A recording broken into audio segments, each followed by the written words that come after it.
Good morning, everyone.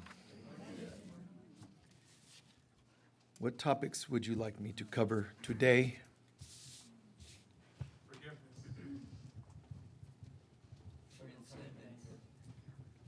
What is?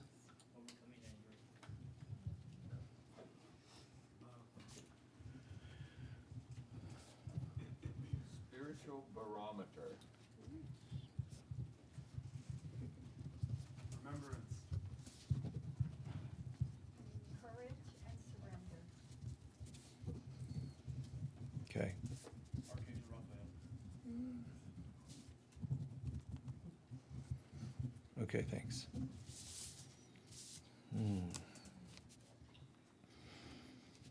A lot of focus on forgiveness, transcendence, overcoming anger. One of you asked about love, and love is what gives us the power to do that.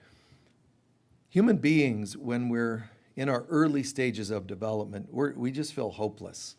We feel helpless, which is the term victim. When people tell you, stop acting like a victim, I think it's a rude thing to say. Instead of telling you to not act like a victim, I should acknowledge the fact that that's where you're at right now, which is a stage, right? It's not a wrong stage, it is a stage. Yeah, it's a stage that's the most painful, but everybody, even when you're semi-enlightened, you're still gonna feel like a victim. You might not sound the same way as a person who's well along on the path, but it's still, you're gonna be tempted. As soon as you say, oh, this traffic, you're a victim of the traffic because it's in your way, right? It seems like it has a power. It exists and you wish it didn't, which means you're a victim of that circumstance. Does that make sense? It's very simple. Now, take it from traffic to people that don't pay you what you're supposed to get paid on based on contract, that don't do what you want them to do based on agreements. That's all victim stuff. So I don't think it helps just to blurt it out, because as soon as you say these people, or stop being a victim, well, that means you're a victim of their acting like a victim. Right? So you might want to just look at that. I don't know. Call me silly, call me awake, but I think you might want to look at that. So even the concept of transcendence, start with where you're at. Don't wish you ascended. Don't wish for things. Start right where you're at. One day at a time. Start where you're at. I would like to not be like a victim, but I do feel like that sometimes. That's a better way to word it than I'm not and then act like it, or I wish I weren't and yet still act like. Because the wishing you weren't, the wishing you had a partner, the wishing you had married somebody that you met 50 years ago and instead you married somebody else and it didn't go well, now you wish it.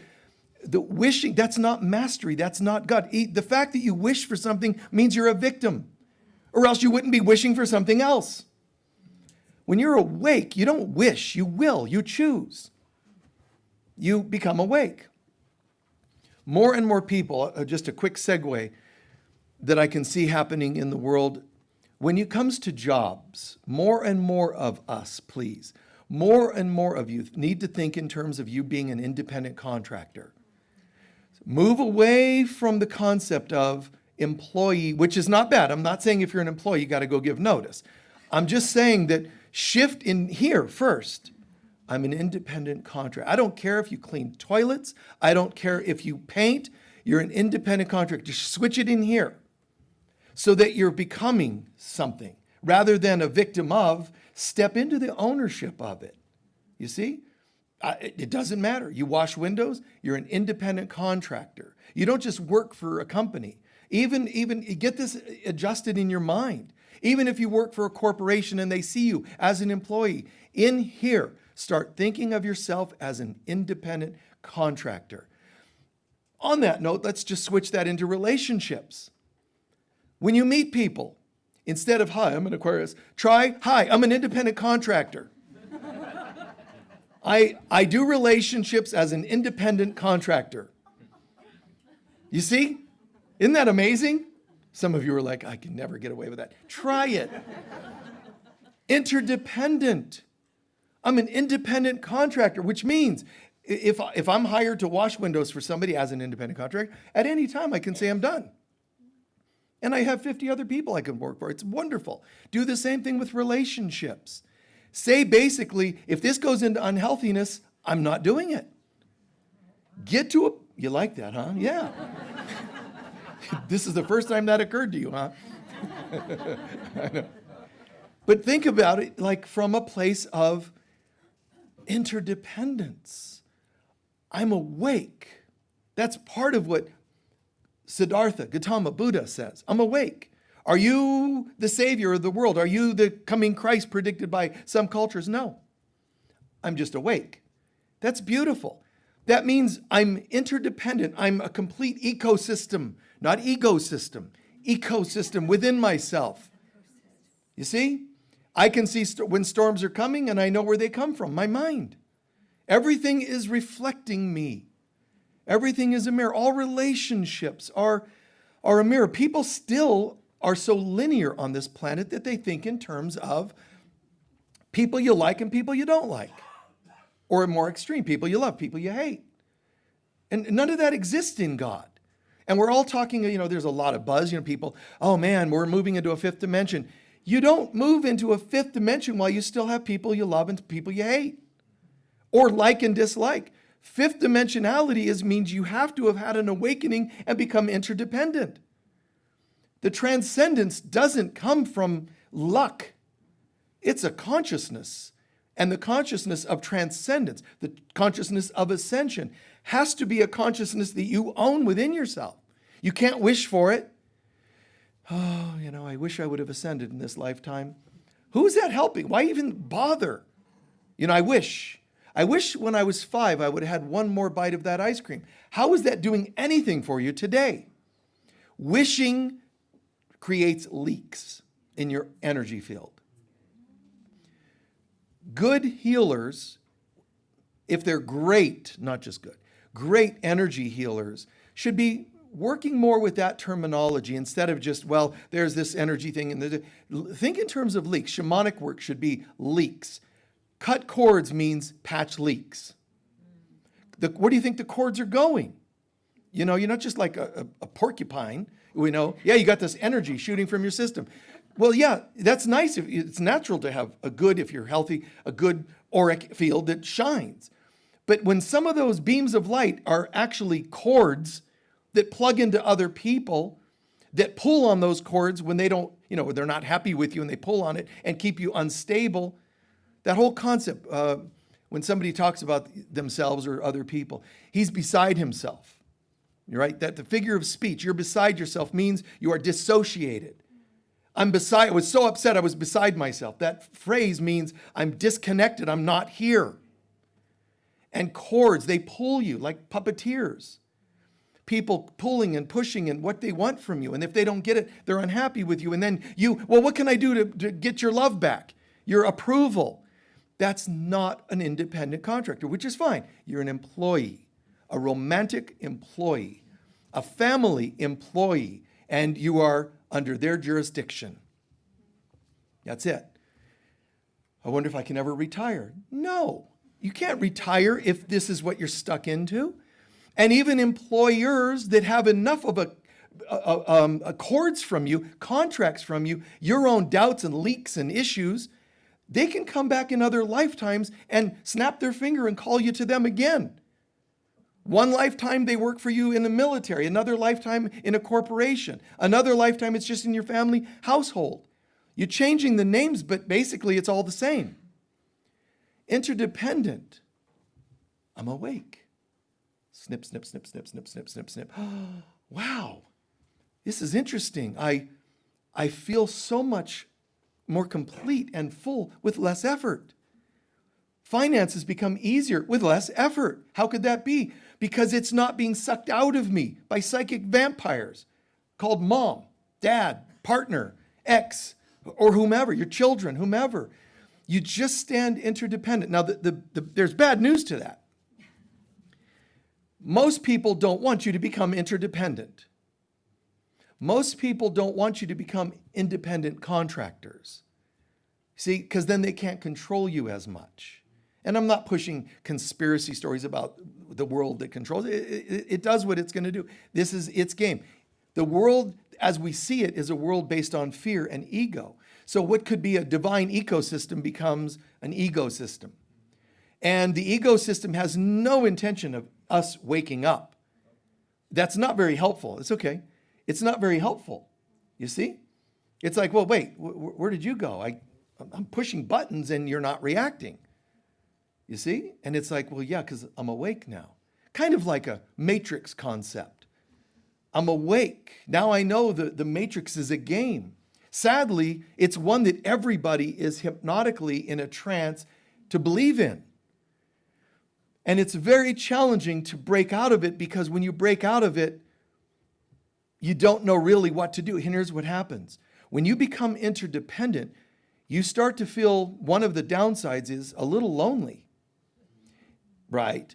Can I hear an amen? Amen. Yes, Jesus. Okay, so you start to go through this thing of loneliness. Why would that be? If you're waking up, that you would feel alone? Because the loneliness is actually a symptom of withdrawals. Withdrawals from an addiction. What addiction? Codependence. And I'm not talking about snipping and becoming cold. That's not at all. You become warmer. You become alive. You smile more. You're more engaging with people because you're so alive. But the world will have those weird reactions to that. Why are you always so happy? What is just a weird thing to say to somebody? You have to be pretty messed up to question why they would be happy. How can you be so prosperous so easily? I have to work. I mean, I've seen that in clients and friends in the world, family members. You know, I remember, I've told this story before, but my grandfather, who lived in the Depression, had struggled all his life. My dad, who came into some money, whatever. And on his deathbed, my grandfather, talking to his son, they never got along. Talking to his son in their final words, my grandfather's trying to pull rings off of my dad's hand. And he's going, take that jewelry off. Take that. You don't deserve it. These are his dying words. So imagine my dad's, right? Strong guy, seemingly, tough guy. But that had to have hurt a lot. And it's like, but why? You don't deserve that. Now, my poor dad was a victim of, was he? You understand? He was actually having mirrored the way he felt about his own prosperity. I don't deserve. His father is just mirroring it to him. When Jesus says to Peter, "Get behind me, Satan," how many friends have you ever said that to? Especially ones that were being caring. Jesus, if you're going to go to Jerusalem, I don't know, let's go to Tahiti. I mean, there's lots of places we could go. Why go to Jerusalem if you just told us, predicted, and he's pretty accurate with his predictions, that you're going to be killed there? Why would we go there? It doesn't make any sense. Jesus responds, "Get behind me, Satan." What he's saying is, my doubts and fears, I refuse to allow you space here. He's telling Peter, you're mirroring, you're reflecting my stuff that I will not accept. You're allowed to have stuff even if you're Christ. You're allowed to have stuff show up, but will you dance with it when it shows up? Don't judge yourself that stuff happens, but look at how you respond to it. Make a commitment to respond differently to things. Life is yoga, and yoga is life. How do you yoke yourself, yoga? How do you yoke yourself to this world? How do you deal with it? You go into an asana, a posture, and it's a tough one. So you know what you should do? Never do that one again. Do we not know how to dance with that stuff? Oh, look, a block. Okay, let me just drop into that and let it start unraveling and opening up. Just like relationships, partnerships. You're using that word love. Love is not passive. Love is active, right? Love is active. It guides us, but in a loving, tactful, patient way. But we still have life to deal with. But are we bringing love to it? And one of you is asking about overcoming anger. It's not to overcome anger, to see what's really happening. Why are you angry? Dance with these things. Do yoga with them. Do postures with them. It's figuratively and sometimes literally. What is this? So instead of a posture where you go, and let me dance with that, or you could avoid it. You could force it. Darn stuck muscle, I'll show you. And those are not healthy ways of dealing with it. You could injure yourself forcing a stretch. Well, but I got to try to touch my toes or the ground. That's not what the asana is about. It's yoking yourself to the moment, relaxing into it, and seeing where there are issues. Whether it's a stuckness, a tenderness, but it's still you reflecting to yourself through, let's say, yoga. And by the same token, that's what relationships are here for. They're actually mirrors. We categorize them, like them, don't like them. But they're actually asanas. They're all postures that we're doing in the moment to see how we're doing with ourselves. Bless you. So think about that. So, I really do pretty well with most relations, but when somebody's such and such, and you name it, that's a muscle that you should come to and dance with. I don't mean you have to allow and enable hurtful people. Well, Michael said we're supposed to be patient. No, actually, it's okay to walk away. But when you walk away, you don't force every stretch in yoga or whatever other forms of stretching or workout you're doing. Don't force it until it gives. Sometimes just find it, identify it, and say, oh, hi. I'll make note that there's this thing. And then sometimes when you're home, when you go to sleep, ask for visions to unravel it. When you're in the shower, let hot water help you unravel it. Go to a body worker, let them help you. You don't have to run from it, but you also don't have to hide from it in any way. But you don't have to defeat it. Be with it. What is this really about? So you don't want to overcome anger, or it's more like transcending anger. But how do you transcend? Not running from, nor giving into, or fighting it, but instead just, what is this really about? Why the word awake was used is because I'm here. Not I'm running, not I'm hiding. That would be like sleeping. Awake means I'm going to be completely present with this. So somebody does some annoying behavior, a partner that disregards you when you're talking, a parent that still tries to control you, children who act rebellious and hurtful to you in some way, whatever the case in life. And there's obviously good things that happen in life. But when these challenges happen, instead of just, I wish they would be different, that's not being present. That's, I'm already out of my body wishing this were different. I'm out of the moment. What is a wish? I wish the past had been different. I wish the future. You don't usually wish in the present. When you're in the present, there's less thinking and wishing. In the present means I don't know. Not, I don't have this, I wish I had it. It's, I don't have this. I'm accepting that, I'm owning that, and I'm asking for guidance on how to perceive this. How can I see this differently? What is really happening here? Being fully present, it's almost like calling it a meditation with issues. You sit and become fully present with it. And what starts to happen is reflections start to show, oh my goodness, this reminds me of that teacher when I was in 10th grade. Oh my God, this just brought up when I was 3. And then this, and you see, you're becoming present. And it sounds like, well, that doesn't sound very cool and meditative to have all these issues. I wish it'd be more like Buddha. How do you think Buddha became Buddha? He had to sit and look at these things. He had to watch arrows being shot at him that turned into rose petals. But he had to not react to the arrows being shot. He saw the dancing geishas, the dancing, gals, and it's just, and it's not just about how they're dressed or the definition of these girls. These girls, he sees these dancers. You know what? They symbolize an easier life. It's like, wow, I could have a life, and these dancers are promising me a life of ease. Just only rub my shoulders, give me what I pay my bills for me. But that's not why you're here. We're here to transcend all of this to where we enter a state of prosperity, not a place of begging somebody else to fix us. Begging other people to be the way we want them to be. When you want people to be a certain way, it means you're not okay with as you are, spiritually, truly, inside. When we're not in touch with who we really are spiritually, we start to become in touch with what we're not. Now watch, I'm doing, the hand gestures just happen to be, purposeful. In our center, it's who we really are. If we're not in touch with that, we start being in touch with who we're not. When we get in touch with who we're not and start identifying with it, we need other things and people to fix us or reflect in a way that'll fix the what we're not. So I'm totally secure, interdependent. Wait, I'm not sure. Oh, thank you for being codependent with me so that I can supplement the ache I was feeling, the lack I was feeling, the fear I was feeling. See, we're thinking that they're fixing us.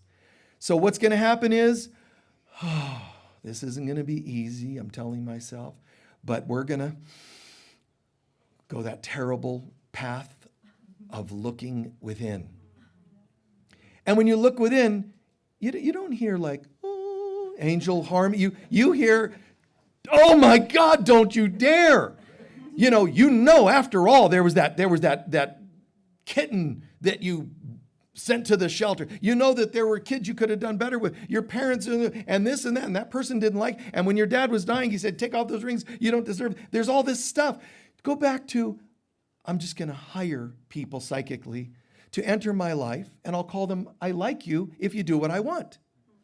And I don't like you if you don't. I just assign them all a position, which is really twisted. It takes courage, and you've heard me quote this many times from the Gospel of Thomas. He plays off those words, seek and ye shall find. He says, actually what Jesus said was, seek and ye shall become disturbed. Like, I always say, it's like Jesus wasn't a motivational coach, was he? How do you tell people that? How do you have a website that has lots of clicks or whatever you call these things? Any kind of Instagram or one of those things where you have lots of attention. When you teach things like that, seek and ye shall become disturbed. But if a person's really in touch, they go, ooh, I like that. And the reason I like that is because it doesn't appeal to my ego. Seek and ye shall find all of your stuff. The good news, though, is keep seeking, because on the other side of what you're not, the false stuff, is who you really are. But it takes tenacity. It takes courage. And my advice is not to journey alone. Well, you can't journey with anyone else except God.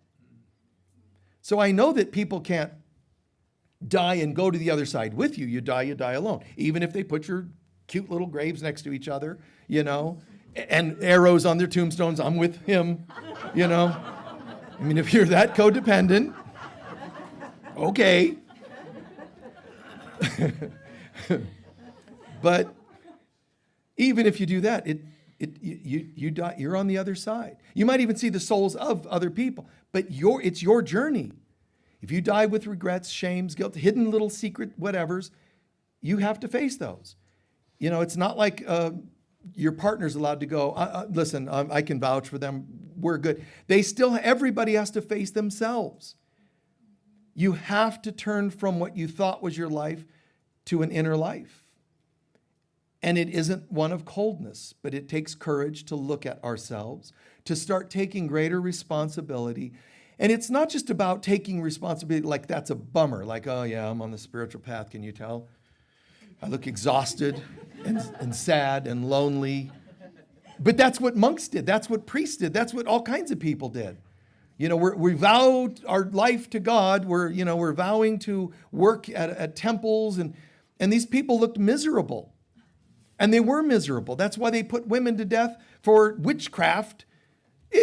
Most of them had nothing to do with anything like that. Some of them could have been psychic. And they called it witchcraft. But some of them didn't even have that. They were just taking it out on them, because what they were saying is, I'm a priest, I have vows of celibacy, but I wish I could get some, and I can't, so I'm frustrated, and I'm going to take it out on the local women that make me go, oh my God, I'm sinful. No, she's sinful. That's what they did. I'm not kidding. You take it out on others. That's what people do. If only they didn't tempt me. So they're called temptresses. Now on the other side, you have to spend time burning at the stake that you put them under. On the other side, you have to deal with your guilt and your shames. But all of that's just surface level stuff that such people would have to deal with. one of the things they'll have to deal with is the craving that they saw themselves feeling for that woman that they killed. It's not just the karma of killing somebody, it's the craving is even worse. You see, having their life taken was easy compared to me owning that I have thoughts I wish I didn't have. That's hell. That's the horrors of hell. It's our feelings, thoughts, regrets that we don't want to face. My advice, speak to the Divine Mother, the Holy Spirit, and say, look at them with me. And she doesn't say, oh, that's a nice one. That's a bad one. That's a naughty one. She just says, if you can look at them with me without judging them, they dissipate the way the arrows did to Gautama, Buddha. The arrows come and they don't land. Let me sit with you and look at these things. While on earth, we have to stick to our integrities as best we can. If you make agreements with somebody, yes, you should try to keep them. But what if it involves a partnership? Well, till death do us part. Well, death did happen. We stopped being in love with each other. So does it have to mean literally? So if I'm in a relationship, I being any of us, if we're in a relationship and we promise monogamy, you really should try to live to that. But if you don't, it's not just them you're hurting. You'll have to face the thoughts and fears and shames you feel about it. Oh, well, I don't feel any shame. That means you have extra armoring that you'll have to purge on the other side, if not in this life. At some point, own it. Make amends where you can. Be open with these things. Don't overly pour your guts out on other people. Don't call people who are blissfully happy and say, listen, I know you're blissfully happy, but my guides are telling me that I'm supposed to tell you how miserable our relationship was, and I'm supposed to let you know what I liked and didn't like, and I got to make amends. And listen, it's as long as it doesn't do harm. Most of the work you do could be done right here. I got to patch some things up with my dad. Well, he died 40 years ago. Oh, now I'm really in trouble. How am I going to track him down? Oh, well, trust me. You go to the other side. He's already incarnated again. Now you got to chase him down by incarnating again to go find him to gain his approval. And he becomes a drill sergeant. You're in the military, and you're not going to get his approval. He's not going to go, all the soldiers I call lowlifes, but I find you to be quite an appealing person. It's, maggot, and it's, this guy's not very nice to me. He's your dad back, and you're still needing his approval. Well, why is he so rude? Because he has to magnify the journey to you. Maggot, you will never get my approval. And you're going to do this, and it's not healing. So you'll make it through your time, your term in the military, and then at some point you're going to see therapists because you've had 5 wives leave you, because you have anger issues, and you're going to sit with a therapist, and then you're going to break down and cry and say, I don't understand. That's nice. Seek, and you shall become disturbed. And at some point, maybe in the therapist's arms, maybe on your knees praying, whatever it is, there's this whole humbleness that suddenly comes. I have been trying to get something on the outside that people outside can't give me. You know why they can't give it to you? Because they're not there. They're holograms of us. How do you get a hologram to do something different than what the person who owns the hologram is telling them to be, telling them to do? Now, some people hear this and they say, well, this is cool, but I'm a pretty decent person. I've never done external harm. Victim. And I'm not rude calling you victim. There's a reason. Watch. So what if I've never done harm and still people are hurtful to me? Some of you can relate to that. I'm a pretty good person, but stuff still happened. And that's written about in the book of Job. A person who says, wait a minute. I can ask all my neighbors and family members, haven't I been a good? Yeah, we don't get it. Usually we could pin it down. You drank too much, you slept around too much, you did, but this is the most honorable guy any of them have ever known. There wasn't actually a guy named Job. I don't know what the internet tells you, but there wasn't. It's written by Melchizedek. He wrote this story as a mystical story of initiation. So the book of Job is telling us in this world, things are going to happen. And even if you're the cleanest person that's ever lived, good, pure thoughts, deeds, actions, like Job, at the end of the day, he's going, the law is that if you do wrong, karma comes back to you. That's the law that they're all living under. But I've done no wrong. At the end of the book of Job, he's talking to God, finally saying, God, can you help me understand this? And God says, yes, you've only known you since you've been Job. I knew you before you were Job, which means other lifetimes. See, stuff doesn't happen just accidentally or by chance. So he's saying, I know Job before he was Job. And, it's kind of like saying, dude, come on. I'm paraphrasing God's message to Job, but it's kind of like, dude, come on. I can show you video footage. I mean, the Akashic records, we've got full records of what you were doing. And so now do you get to a place of going, well, now I know that if anything goes wrong in my life, it's my bad karma, because that's guilting yourself again. Learn to see it and say, when I was foolish, I did foolish things. It's true. When I thought I was separate from God, I acted out.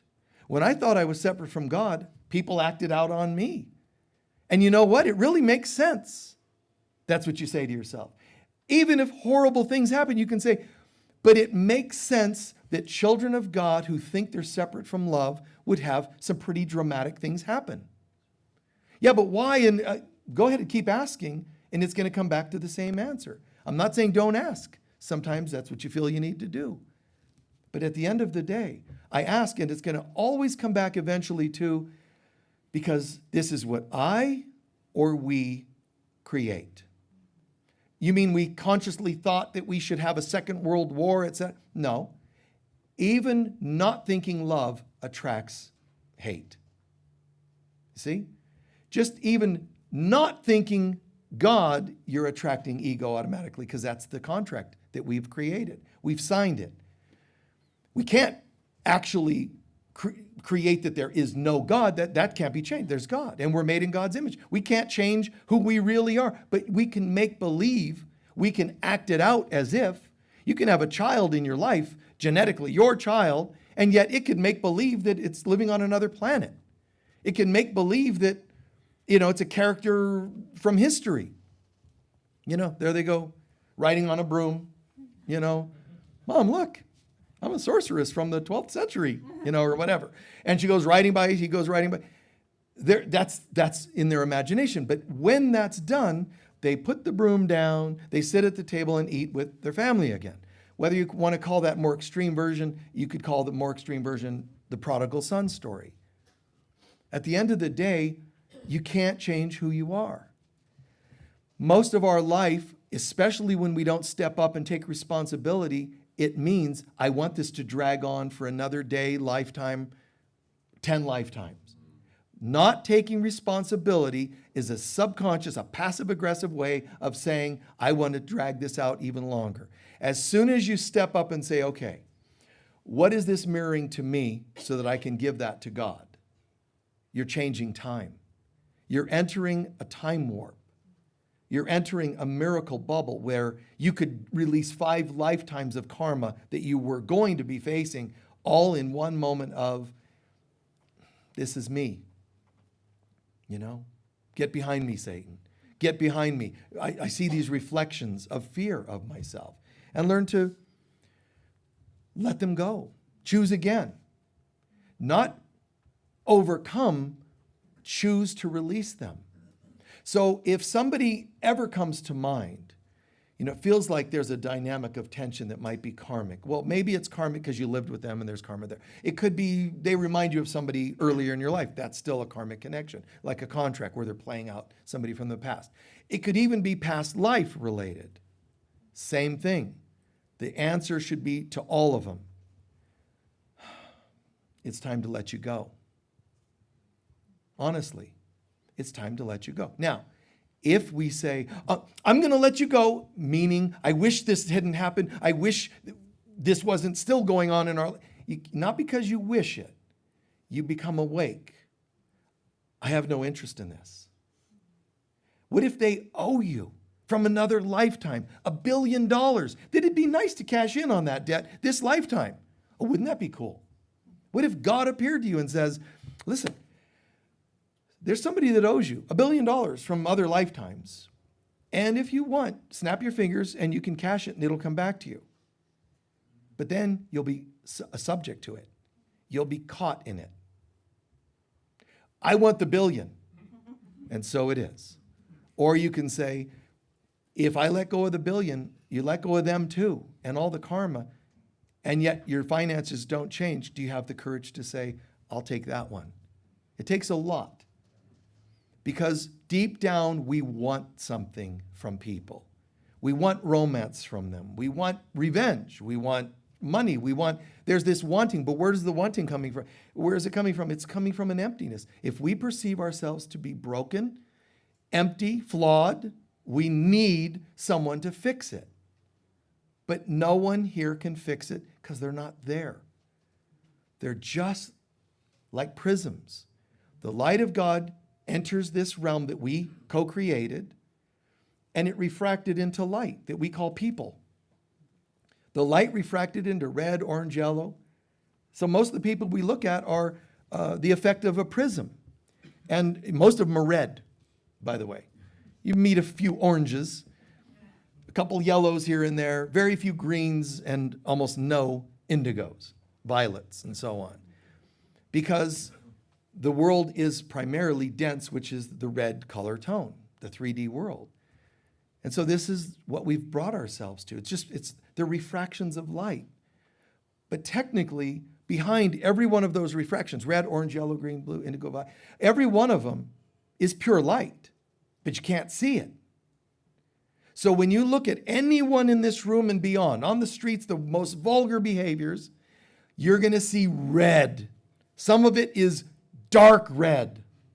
The old saying, man, I'm so angry I see red. It has meaning to it. You're totally in red, dense consciousness. Just look at them all over the streets. Look at them in the world. Most politicians don't go, hello, time to do an address our nation, and they're like sitting in violet light. That usually doesn't happen. It's survival, it's intellectual, it's other chakras down here. But our job is not to believe in the color they're showing us. Our job is to say, despite seeing an angry leader, a gossipy person, a control freak in my family, instead, how can I see them as God sees them? And God doesn't see red, orange, yellow. God can only see light. Well, then, if God would only make everybody light, then I would see that light. I like that idea. I want to see everybody as light. If you want it that badly, then you have to take the journey inside and start peeling off your masks and agendas and ask to see them as they really are. Underneath every one of those angry people, those manipulative people, those violent people, those greedy people, is the pure light of God. And there's, like you could call it, science to this. It's not, I hope there's light. In every prism, every red, orange, yellow, there is pure light. Then why do you see red, orange, yellow? Because that's the reality? No, you only see red, orange, yellow because the light has been bent to be something that looks different. It's an illusion. And I don't mean it is an illusion. I mean it is an illusion. Factually, it's illusory. You're taking light and bending it through a prism so it looks different, but it isn't different. Take a pencil and dip it into water and it looks like it bends. Wow, what a cool magic trick. I'm going to bend this pencil with my mind into water. It's actually not bending the pencil. It just looks bent, and people look bent.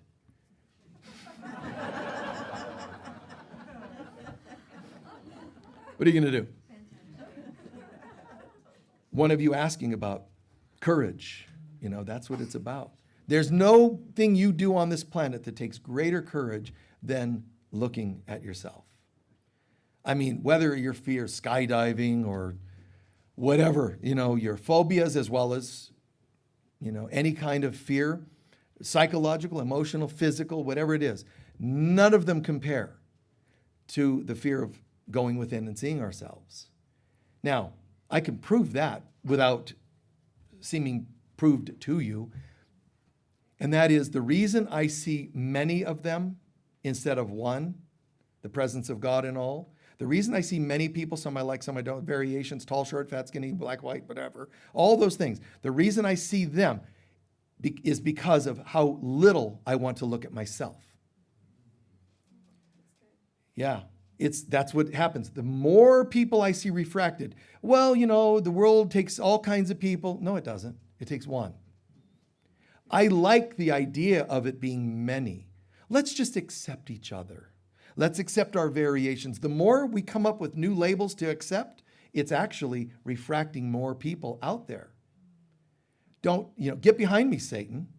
When somebody says, you have to accept my whatever thing, my political affiliation, my sexual affiliation. No, I don't accept any of them because they're not true. Now they're going to get angry and attack you for that. But I'm not saying you actually say that to them because it's in here. I refuse to believe that you are anything you tell me you are. I don't care what it is, male, female, black, white. It doesn't matter to me. I only want to know the presence of God in you. And that's done in your mind and your heart, your soul. It's a determination. But Spirit's going to say, well, that's a really wonderful affirmation. So let's take the first step. For you to see holiness in everyone, you have to first look at what's unholy in you. Well, no, that's not what I asked for, Lord. I said, show me how to see purple auras in all, I want to, no, that's a bliss bunny. You're just being all like tripped out. Acid will do that for you. And it doesn't make you enlightened. Wow, everybody's glowing. It doesn't make you enlightened. The determination that I'm determined to see you all as light. Well, then that person ruined my moment because they're obnoxious and that person's this. They're reflecting you and you forgot that when you ask to look at them, you're actually brought into yourself. And so curse what you're seeing and you've broken your connection to yourself. Now you're outer oriented again instead of inner oriented. Pretty amazing. And one of you asked about remembrance, and this is how it's done. You're not actually on a spiritual path where you're achieving. I read more books than you. I did more meditations than you. I know more asanas than you. I know that it's not actually, in the linear world, we think achievement is like that. How many degrees do you have? It's like somebody at the gym. How much do you bench, man? I was never that type. Like you're kidding me, right? How much do you bench? Yeah, I bench 500, whatever, It's like, really? Well, that's what everybody does.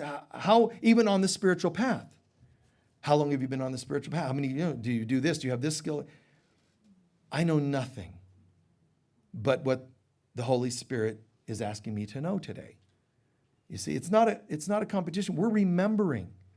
We've fragmented, and now we're coming back together. You've heard me say it's remembering or reassembling. Remembering your dismembered parts, which sounds very morbid, but it's meant spiritually. We refracted into all these variations. In the world today, more than any time in history, variations, where everybody's individuating so much that you can't keep up with it. Well, that's perfect. That's what the ego wants. You can't connect with anybody. You can't say, you're a really nice guy. Oh, how do you know I identify as a guy? What I meant was, you're a beautiful person. I don't even identify as a person. I might identify as a fifth dimensional being. How do you know? Never mind. Never mind. I was awake and now I'm asleep and I hate you. Get behind me, Satan. Too late. It's hard, but to really hold this conviction. If you watch the news, love. I know your head's hearing things and you get triggered. Why watch it? That's your problem. But the thing is, the world is tempting you to believe in it because it is anti-Christ. Christ wants me to remember who I am, and I can't if I don't remember who you are. How do I remember who you are? It takes determination. It doesn't take a whim. It doesn't take a mood. Today I'm in the mood to see people as they are. You have to actually be determined. Archangels all have different roles, and they do exist. Some people have talked in various eras of time. Some people have communicated with angels and called them star beings. Other people talk to star beings and call them angels. They're actually different.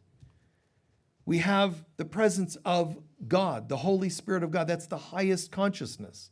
The Divine Mother is in charge of all of this. And we keep twisting things, but she dances based on the music we play so she can mirror to us where we're at.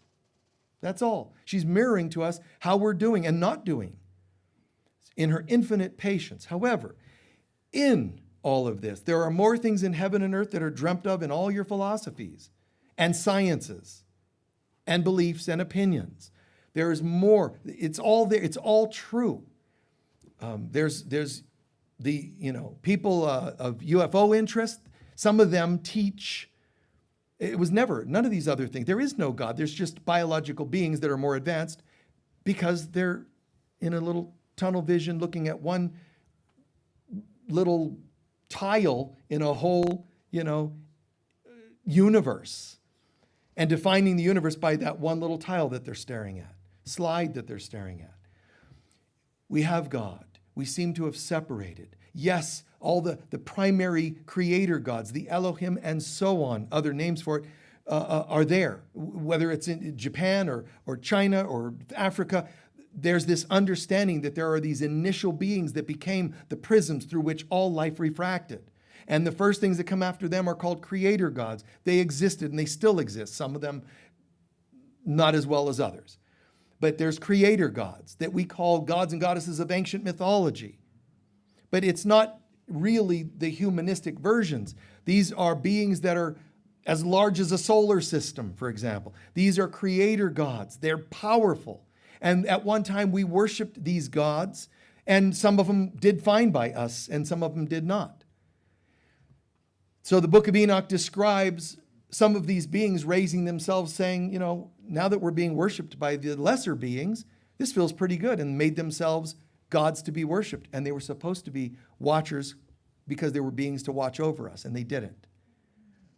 And we're supposed to watch over each other. Am I my brother's keeper? Yes. You're not responsible for their decisions, but what are you bringing to them?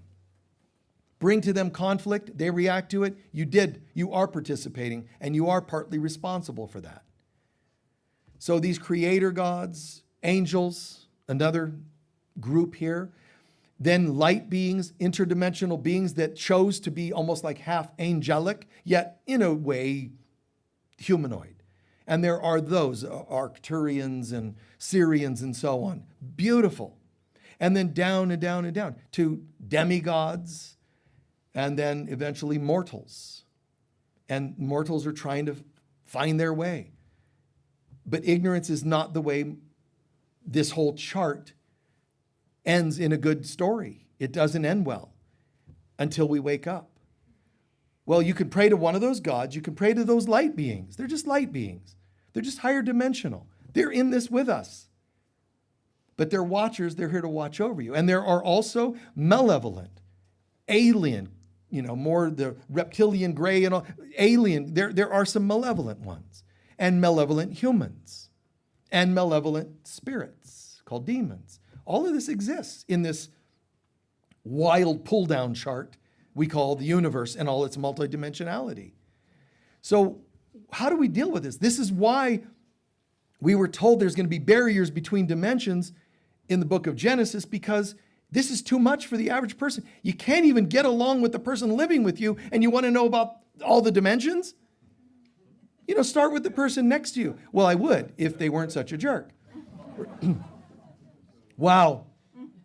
So when you go to the Mother, the Holy Spirit of God, in your humility, she will make you greater than all of these beings that you once worshiped, because she's reminding you who you really are.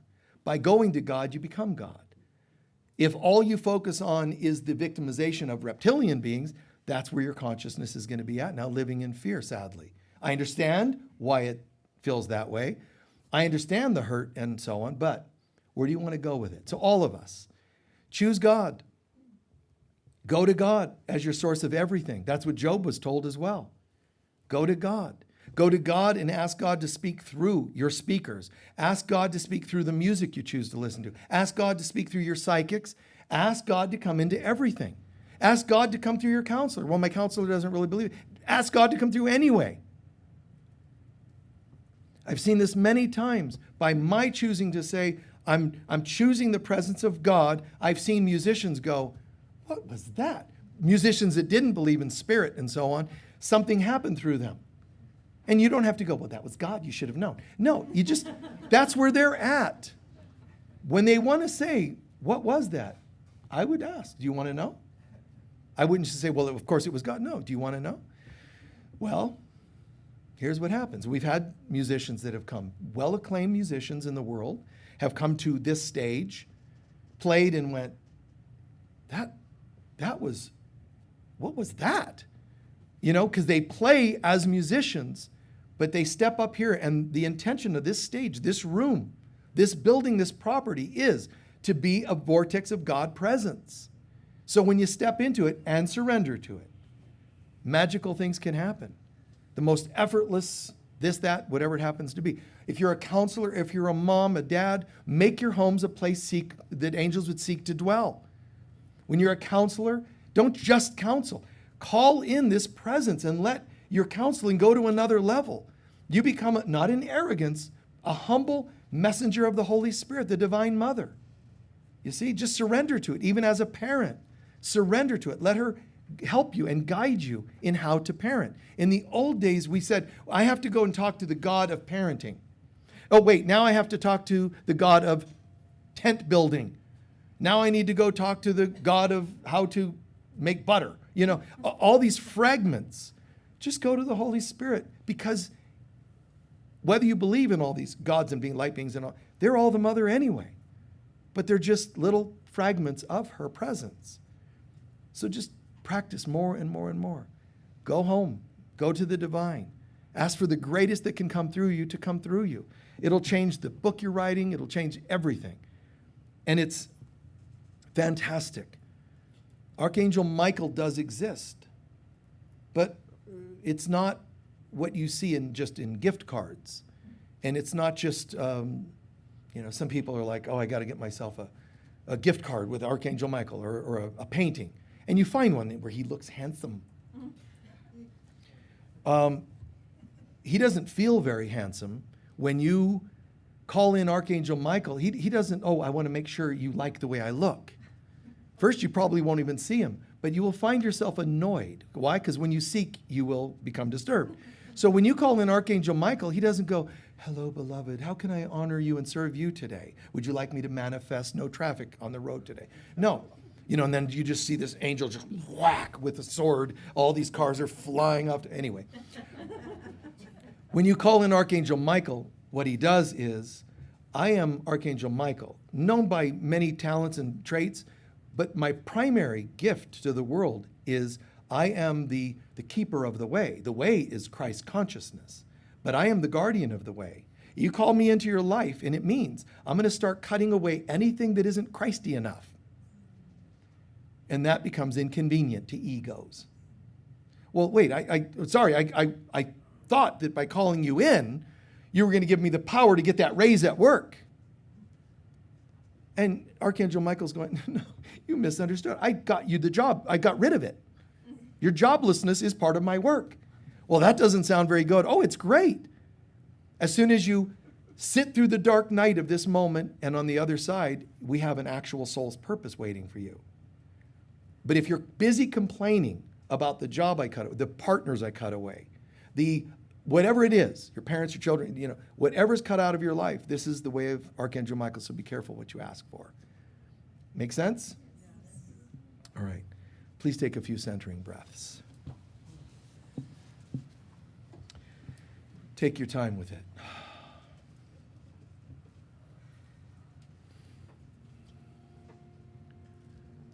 Remember, wherever you are, start there.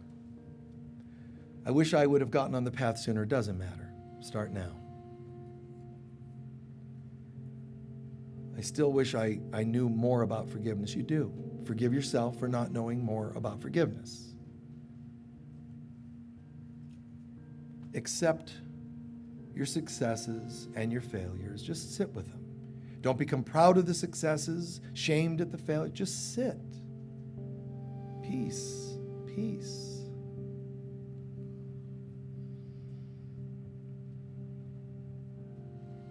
Peace.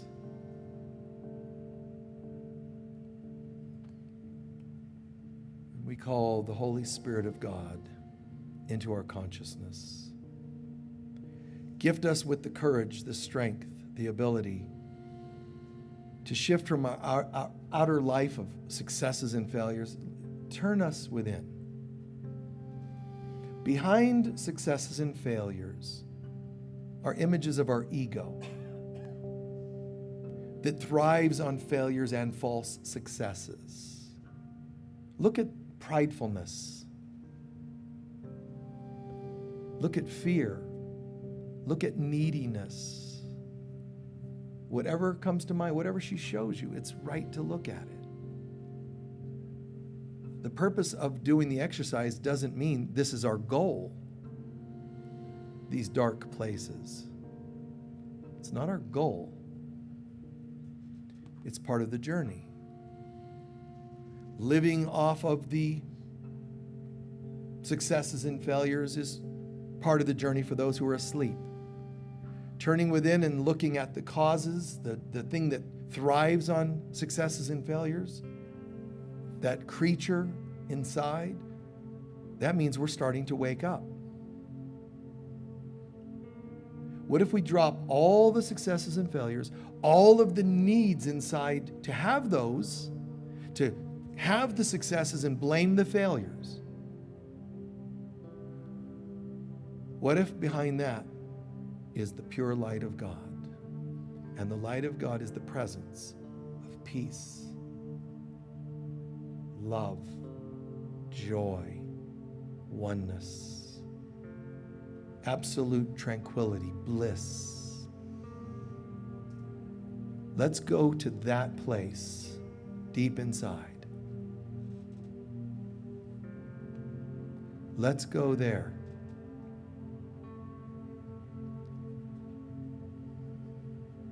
And every time the mind starts to talk, yeah, but what if I miss something? Stop, be still, and know the I am presence of God. Keep going, determined. Be determined to get to that place.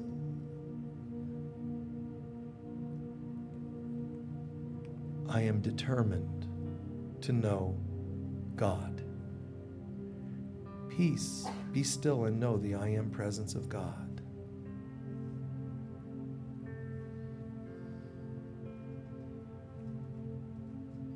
Even if the most valid version of reasons to not do this, they're not true. What if you start to feel bliss and say, it can't be this easy? Shh, tell the voice, that's not true. I am so determined to know God and remember who I am that I have no interest whatsoever on anyone else's opinions, including my own. And let's just for another moment bask in this feeling.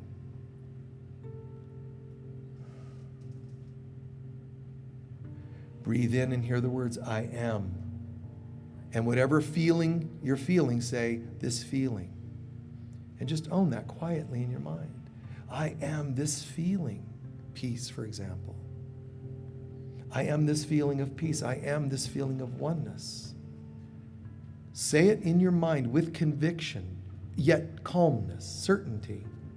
You don't have to convince anyone, and you don't have to doubt it.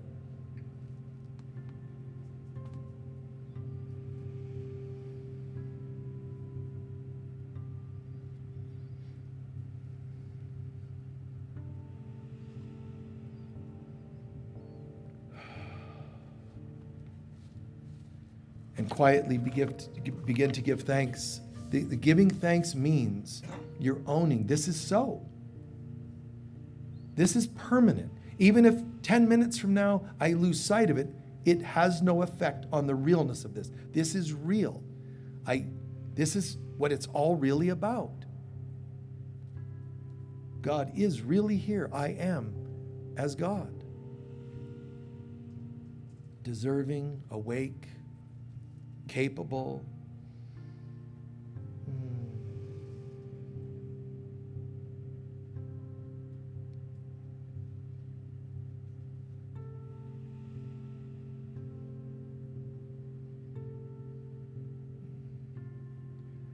Almost done.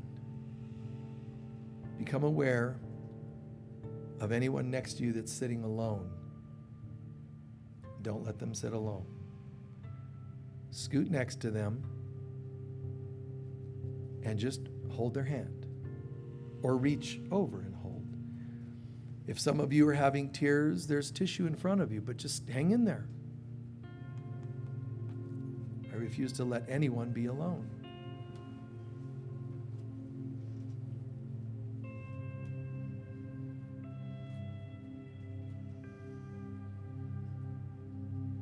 Reach out to them. If you're alone and people are intimidated to reach all the way over to you, scoot over. Welcome them in. That a girl, be courageous. You have no idea the good that you're doing when you do this. It's immeasurable. That's how glorious it is. No child of God will sit alone, stand alone in this world. I will leave no one alone. I refuse. And you're allowed to refuse the ego.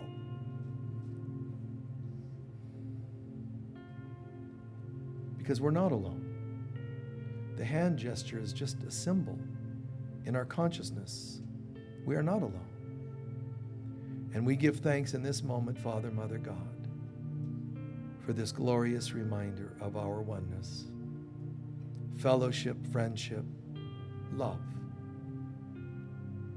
We set aside all the stuff, taking from others, harming others, selfish behaviors, and their selfishness. I have no interest in this anymore. I'm ready for my own interdependence. I'm an independent contractor, but it doesn't mean separate from others. I'm an independent contractor working for the greater good of all. So in my finding spiritual autonomy comes the oneness with everyone. And I give thanks that this is already activating in my life. And from here on in my consciousness. And so it is. Very gently come back to the room. Very gently.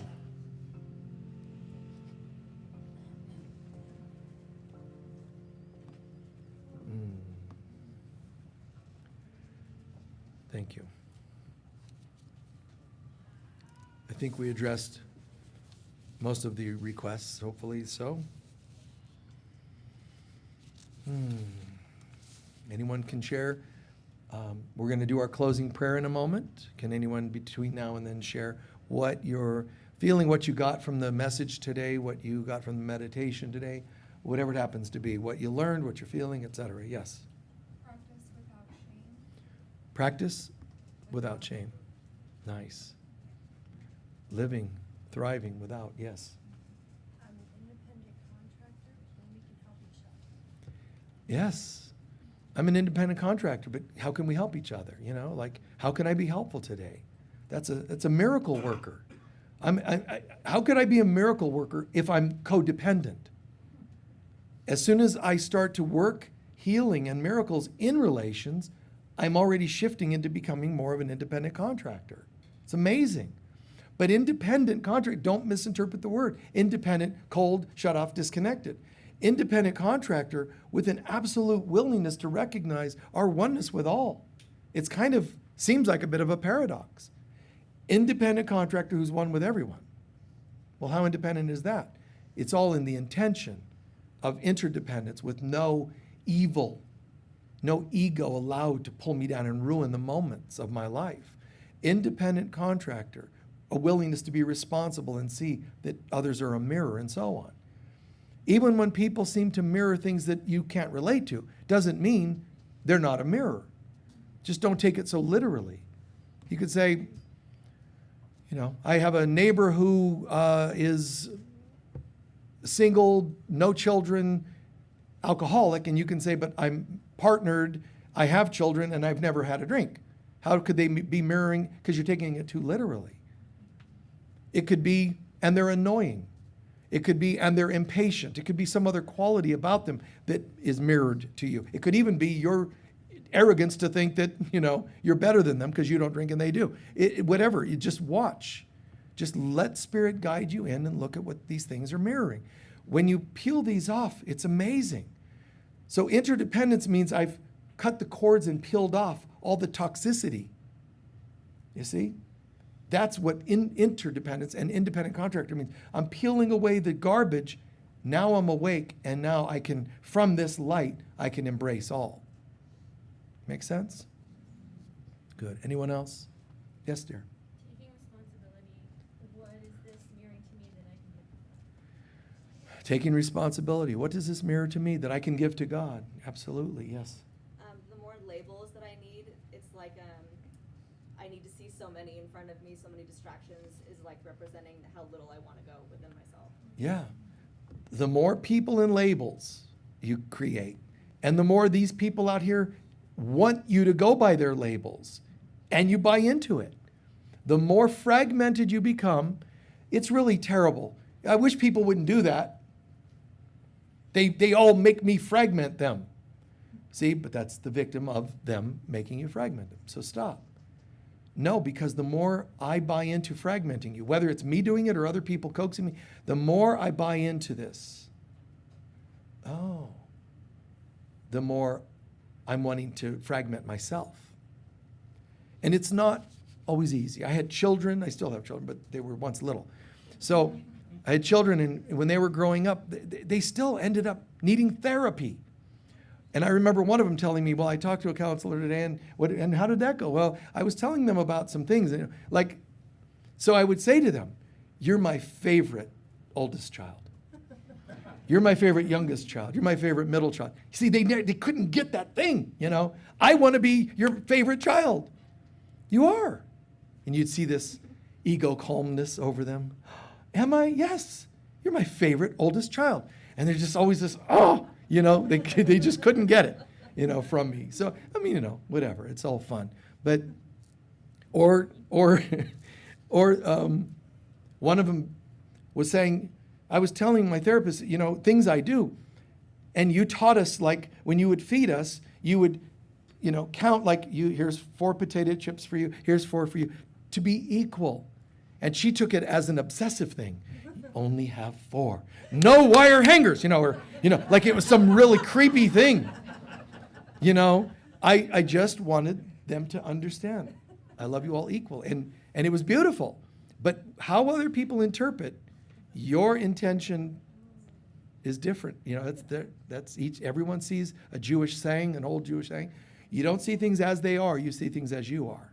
Yeah. Ooh. Which means amen. Yes. Honored by your independent prism of guidance. Say it again.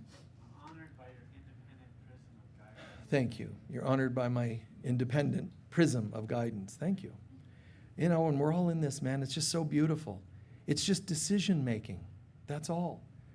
I know how complicated it can be, and I know how challenging it could be, going through the dark night of the soul that we do at times, and challenging weekends or periods of our life for a few years. I understand that. This too shall pass. And the more you identify with the wounding of your past, whether you've done or other people have done, the more you identify with that, don't identify, look at it, but don't identify with it, don't become it. Because then you're now caught in its, stuff, this tank of toxicity. It's like living nuclear waste, living a life of nuclear waste. You're supposed to be a basin of pristine water. And the water fills up and pours over into the lives of others. It sounds like a pretty grand thing to have to live up to, but it is our destiny. So why not start today in every little way? Thank you. We're going to do our collection and our closing prayer.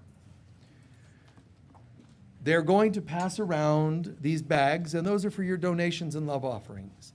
Please be as generous as you can be. Online folks as well, there's a link for you. Be as generous as you can be. The baskets are for any extra donations you might feel called to give. We use those for people of lesser means or for special projects. Those are the baskets, but the bags are primarily where you put your donations. Please hold your love offering to your heart. The paper in front of you gives you the words to the blessing, but it is as follows. Together, please. Divine love flowing through me blesses and multiplies all that I am, all that I have, all that I give, and all that I receive, and so it is. Thank you, thank you, thank you. All right? Cool. How you feeling? Good, good, good, good, good, good. We deserve it, don't we? Yes. The presence. People will watch things like this and go, I don't understand. How, like the musician saying, how does this happen? I come up on the stage and I've never felt such, yeah. Be happy about it. It's the Holy Spirit, it's God. It's this presence. And our intention is to not talk about it. It's really to anchor this presence everywhere we go. And we encourage you guys, everyone, to do that more and more in our lives. Be courageous enough to do it. You don't have to preach it. You don't have to convince, convert, none of that stuff. Just to be this presence. Please stand for our closing prayer.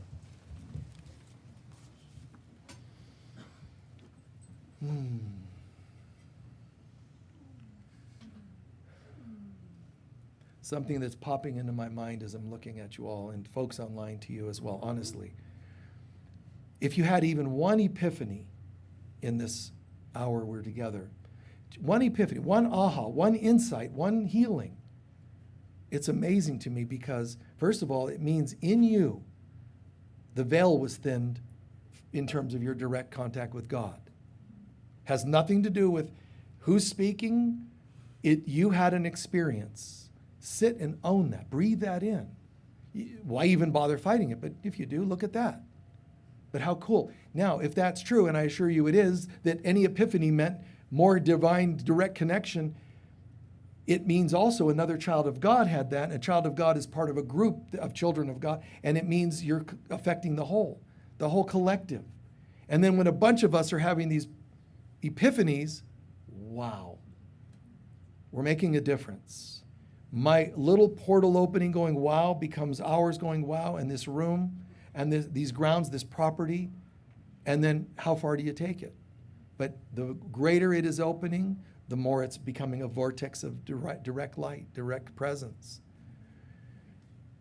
which is how and why we can affirm with confidence. The light of God surrounds us. The love of God enfolds us. The power of God protects us. And the presence of God watches over us. Wherever we go, God is, I am, we are, and so it is. Peace be with you all. Thank you. If you want to look at those prisms, they're over here. It's kind of funny that